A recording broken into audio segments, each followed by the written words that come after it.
Assalamualaikum warahmatullahi wabarakatuh. Waalaikumsalam warahmatullahi wabarakatuh. Kaifa halukum? Alhamdulillah innana bil khair wa Ustaz. Alhamdulillah. Baik. Anak-anakku sekalian berbahagia. Alhamdulillah kesempatan ini kita bisa berkumpul kembali untuk melaksanakan kegiatan belajar dalam pelajaran Al-Quran Hadis. Sebelum Ustaz mulai pelajaran, saya akan mengabsen dulu anggota kelas semuanya.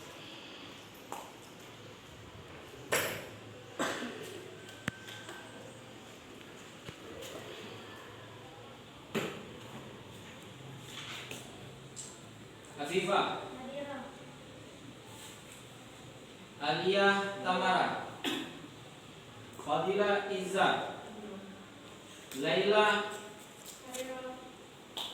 Nahda Aisyah,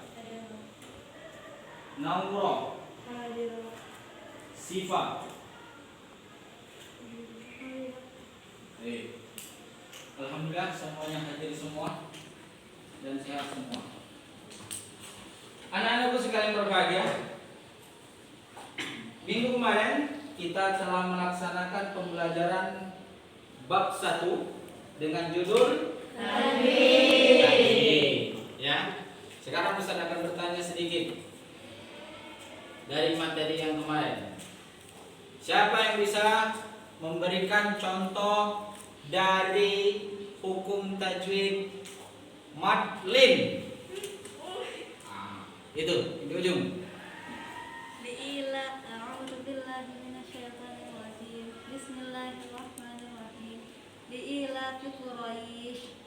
Diila fi Quraisy. Yang mana dinamakan madlinnya? Quraisy. Oke.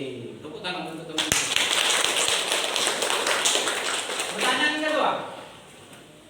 Sebutkan contoh dari hukum tajwid mad alif lisukun.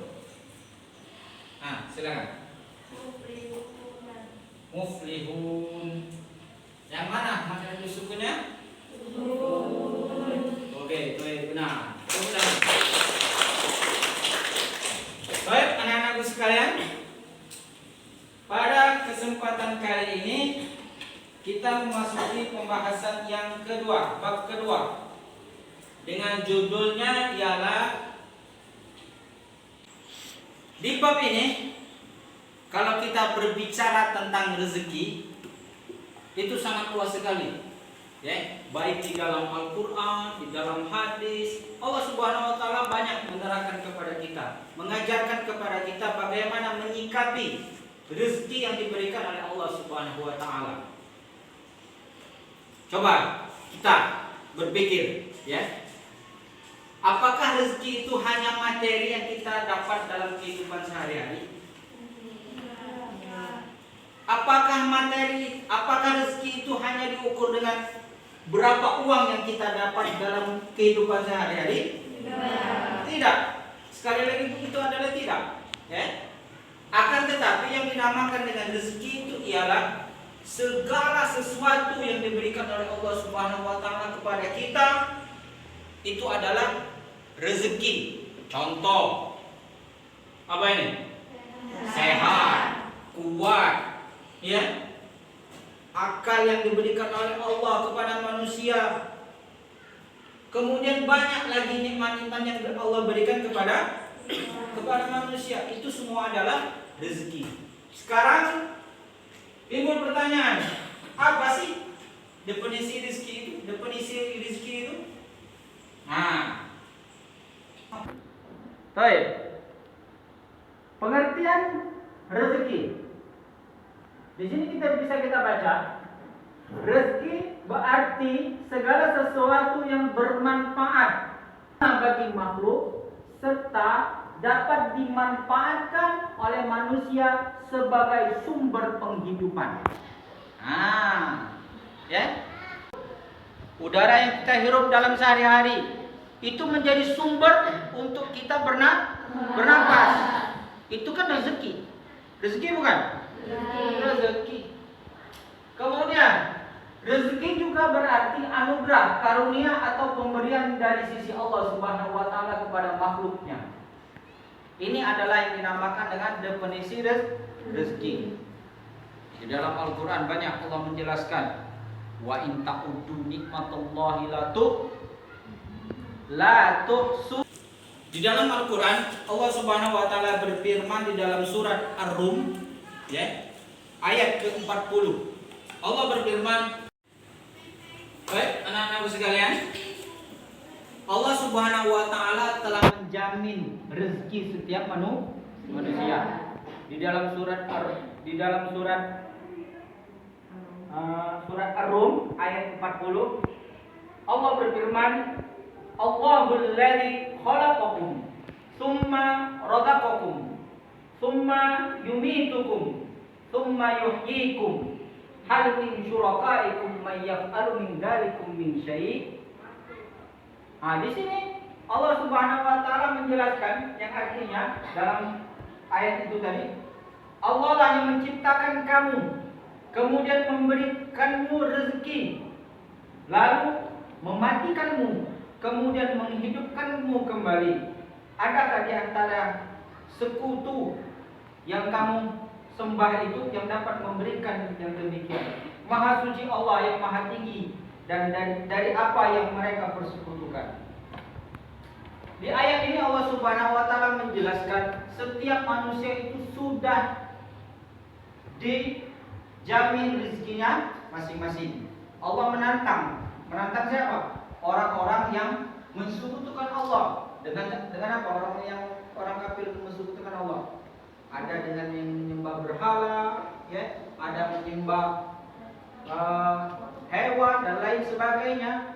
Nah, yang disekutukan ini, adakah di antara mereka yang bisa memberikan rezeki? Tidak ada. Yang semuanya memberi rezeki itu hanyalah Allah Subhanahu wa taala. Tuh, anak-anak sekalian berbahagia. Poin pertama yang akan kita bahas luas dari pengertian rezeki ini ialah spirit Al-Quran. Spirit Al-Quran dalam mencari rezeki. Allah berfirman di dalam Al-Quran dalam surat Al-Jumu'ah ayat 10, "Fa'idha qudiyatis sholatu fantasiru fil ardi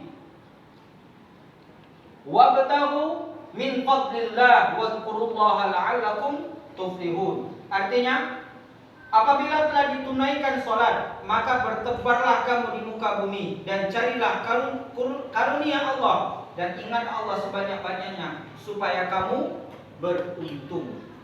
Ini kita lihat. Fa'idha qudiyatis sholat, apabila kamu telah melaksanakan sholat, fantashiru. Ini fi'il apa ini? Fantashiru, fi'il amr. Ya, menyebar luaslah kalian di atas muka bumi ini. Disuruh apa? Disuruh bekerja. Ya, walaupun tadi Ustaz bilang rezeki itu sudah dijamin, tapi tidak selamanya kita beribadah aja terus. Ya, tapi juga harus diiringi dengan bekerja. Di dalam surat lain, di surat Al-Mulk, Allah berfirman, "Huwal ladzi ja'ala lakumul arda dhalulan famshu fi manakibiha wa kulu min rizqi wa ilaihin nusyur." Artinya, dialah yang menjadikan bumi itu mudah bagimu, maka berjalanlah di segala penjurunya dan makanlah sebagian dari rezekinya.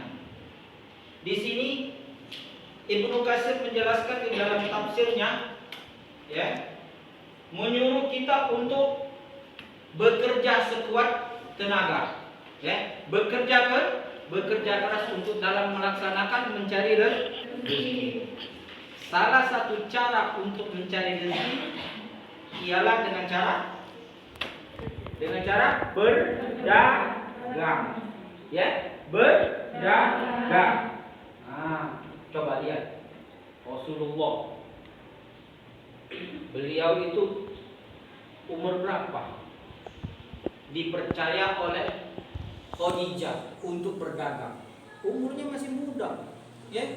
Rasul menjadi pedagang yang sangat jujur. Ya. Rasul menjadi pedagang yang sukses. Nah, ini. Kemudian yang kedua, rezeki yang halal. Setelah kita bekerja ini tadi, maka yang kita tuju dari pekerjaan kita ini mendapatkan rezeki yang halal. Ya. Ya, rezeki halal ini itulah yang akan menjadi darah daging kita dalam kehidupan sehari-hari. Dalam hadis Rasulullah SAW bersabda, An Abi Hurairah anna Rasulullah SAW qala, la ya'tiyanna 'alan nasi zamanun la yubalil mar'u bima akhadha al-mala amin halalin amin haramin. Yang artinya, dari Abu Hurairah, Rasulullah SAW bersabda, pasti akan datang pada manusia suatu zaman di mana seseorang tidak lagi peduli dari mana hartanya ia dapat. Ya. Dari mana hartanya ia dapat. Amin halal, apakah didapat dengan cara yang halal ataukah didapat dengan cara yang haram? Coba kita lihat sekarang ini, na'udzubillah min zaman sekarang. Ya. Banyak sekali orang-orang tidak lagi berpikir untuk mencari rezeki yang halal. Na'udzubillah summa na'udzubillah min zalik. Anak-anakku sekalian berbahagia, berkaitan dengan ini, rezeki ini yang tadi Ustaz jelaskan, salah satu cara untuk mencari rezeki ini dengan cara berdagang, bekerja dan lain sebagainya. Coba kita perhatikan ayat Al-Quran dalam surat Al-Quraisy. Dalam surat Al-Quraisy. Ayo, siapa yang hafal surat Al-Quraisy? Nah, coba bacakan.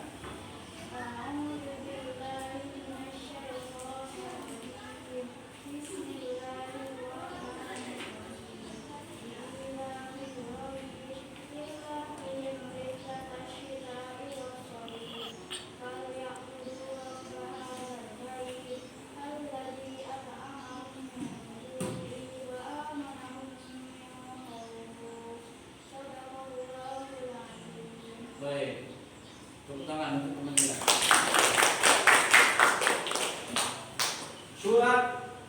Surat Al-Quraisy.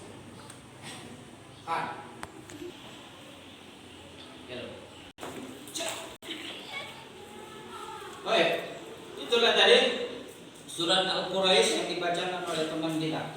Coba kita perhatikan sekarang. Kita bahas satu persatu, ayat demi ayat. Li'ila fi Quraisy, artinya karena kebiasaan orang-orang Quraisy. Kebiasaan orang-orang Quraisy ini berniaga, berdagang. Ya. Mereka berdagang dari kota ke kota, dari negara ke negara. Ya, jauh perjalanan yang mereka laksanakan. Ini kebiasaan orang Arab sampai hari ini pun. Ya. Ila fihim rihlatas syita'i was shaif. Artinya, yaitu kebiasaan mereka berpergian pada musim dingin dan musim panas. nah, orang-orang Quraisy melakukan perdagangan dalam satu tahun itu ada 2 kali. Ya. Yang pertama, rihlatas syita. Rihlatas syita. Mereka melakukan bepergian pada musim dingin. Kemana mereka tujuannya? Mereka berpergian ini melaksanakan perdagangan ini menuju ke negeri kalau musim dingin negeri Yaman. Ya. Negeri Yaman. Yaman itu negara yang paling berdekatan dengan Saudi. Arab Saudi, sampingnya Yaman. Kalau ditempuh dengan sekarang ini jarak tempuh dengan bis sekitar 12 jam dari Sanaa, ibu kota Yaman, sampai ke Mekah ini 12 jam perjalanan pakai bis, ya. Kamu juga. Nah, ini kebiasaan mereka. Musim dingin ke Yaman, apa yang dilakukannya? Berdagang, menjual segala macam yang mereka bawa. Kemudian mereka pulang dengan membawa untung yang banyak. Yang kedua, wassaif, pada musim panas. Musim panas kemana mereka berdagang? Musim panas mereka berdagang ke negeri Syam. Negeri Syam. Itu yang mereka lakukan oleh orang-orang Quraisy. Ayat ketiga, "Falyabudu rabb hadzal bait." Artinya, maka hendaklah mereka menyembah Rabb pemilik rumah ini, rumah Ka'bah. Di sini Allah Subhanahu wa taala menjelaskan, mengingatkan kepada suku Quraisy dan pada umumnya kita semua, jikalau kita diberikan oleh Allah rezeki yang banyak, maka hendaklah kita untuk falyabudu, untuk menyembah Allah Subhanahu wa taala. Yang keempat, alladzi at'amahum min ju' wa amanahum min khauf. Artinya, yang telah memberi makanan kepada mereka untuk menghilangkan lapar dan mengamankan mereka dari ketakutan. Ini Allah Subhanahu wa taala menunjukkan kenikmatan yang telah diberikan kepada orang-orang kafir Quraisy. Rezeki dikasih, makan dikasih, kemudian mereka menjadi aman dari ketakutan. Inilah surat Al-Qur'an. Satu lagi yang berkaitan tentang rezeki ini, ada lagi satu surat yang bernama surat Al-Insyirah. Coba siapa yang bisa menyebutkan isi surat Al-Insyirah? Angkat tangan. Oke, silakan.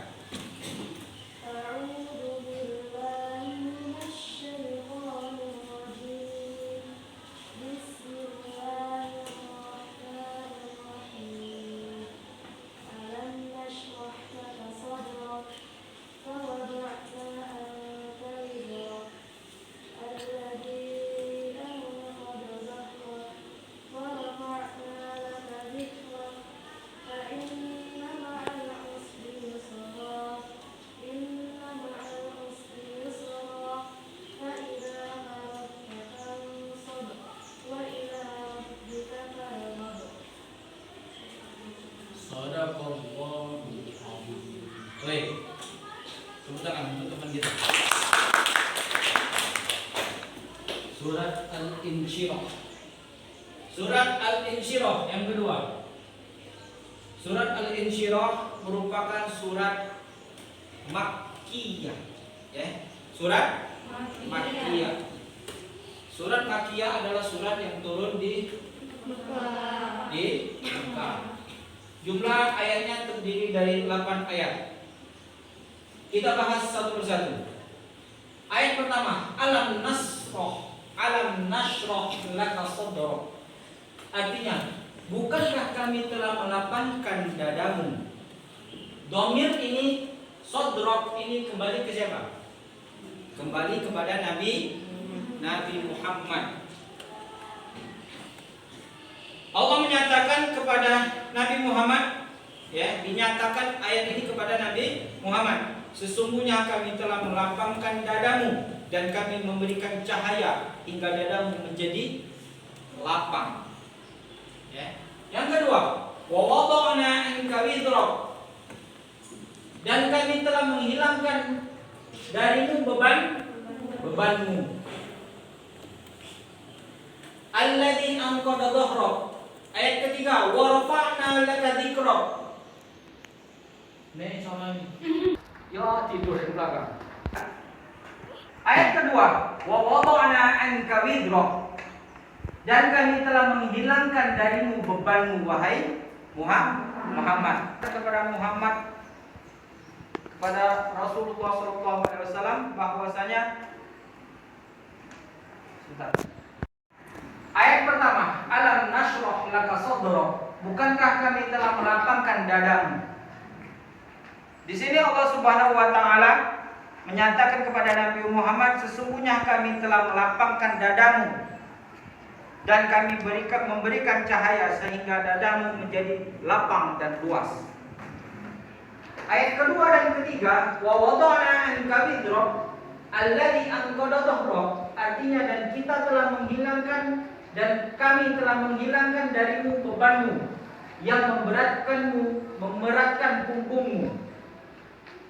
Dua ayat ini Allah menerangkan, mengabarkan tentang kemudahan yang diperoleh oleh Nabi Muhammad SAW, sekaligus meninggalkan beban yang selama ini ia pikul, yang dipikul oleh Rasulullah dalam berdakwah. Keempat, wa rafa'na laka dzikrak. Ayat keempat, Allah memberikan penghargaan kepada Nabi Muhammad, yakni meninggikan Nabi Muhammad dengan disandingkan dengan nama Allah Subhanahu wa taala. Ayat kelima dan enam, fa inna ma'al usri yusra, inna ma'al usri yusra. Karena sesungguhnya sesudah kesulitan itu ada kemudahan. Sesungguhnya sesudah kesulitan itu ada kemudahan. Ini jadi Allah Subhanahu wa taala. Allah menyatakan setelah kesulitan yang datang, ingat ya, setelah kesulitan yang datang pasti akan datang kemudahan. Faida faragtapan maka apabila kamu telah selesai dari suatu urusan, kerjakanlah dengan sungguh-sungguh urusan yang lain. Di sini Allah Subhanahu wa taala mengajarkan kepada kita, apabila kita telah menyelesaikan suatu pekerjaan, maka kita untuk disuruh bekerja dan mengerjakan pekerjaan yang lain. Jangan sampai ada waktu kita yang kosong. Dan yang terakhir, wa ila rabbika farghab, dan hanya kepada Tuhanmu lah hendaklah kamu berharap. Kepada Allah lah kita meminta dan kepada Allah lah kita bersyukur. Anak-anak sekalian, inilah bab yang kedua dalam pelajaran Al-Quran hadis. Kemudian berikutnya yang terakhir ialah rangkuman yang bisa kita ambil dari pelajaran ini ialah: 1. Rezeki adalah segala sesuatu yang dapat berdaya guna bagi kelangsungan makhluk hidup. Kedua, Allah Subhanahu wa taala memerintahkan manusia untuk senantiasa bersyukur atas nikmat, atas rezeki yang telah diberikan oleh Allah. 3. Mata pencarian suku Quraisy ialah berdagang. Mereka melakukan perdagangan 2 kali. Musim dingin berdagang ke arah Yaman, musim panas berdagang ke arah Syam. 4. Allah telah melapangkan dada Nabi Muhammad sebagai tameng untuk menghadapi rintangan dari orang-orang kafir.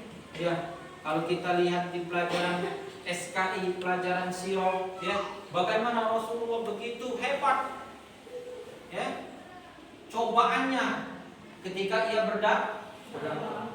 Yang kelima, Allah Subhanahu wa taala menjanjikan kepada Nabi Muhammad dan umatnya bahwa setelah kesulitan pasti akan datang kemudahan. 6. Etos kerja harus ditumbuh kembangkan dengan cara bergegas menyelesaikan suatu pekerjaan dan berganti ke pekerjaan yang berikutnya. Yang ketujuh, terakhir, kita harus senantiasa mengharapkan pertolongan dari Allah, karena dialah sebaik-baik memberi pertolongan. Baik anak-anakku sekalian, alhamdulillah bab 2 telah kita pelajari semua. Insya Allah kita akan lanjutkan pertemuan berikutnya pada bab ketiga. Mungkin ini saja yang dapat Ustaz sampaikan. Lebih kurangnya kami mohon maaf. Kita sambung pada pertemuan berikutnya. Billahi taufiq wal hidayah wa ridha wal inayah. Wassalamualaikum warahmatullahi wabarakatuh.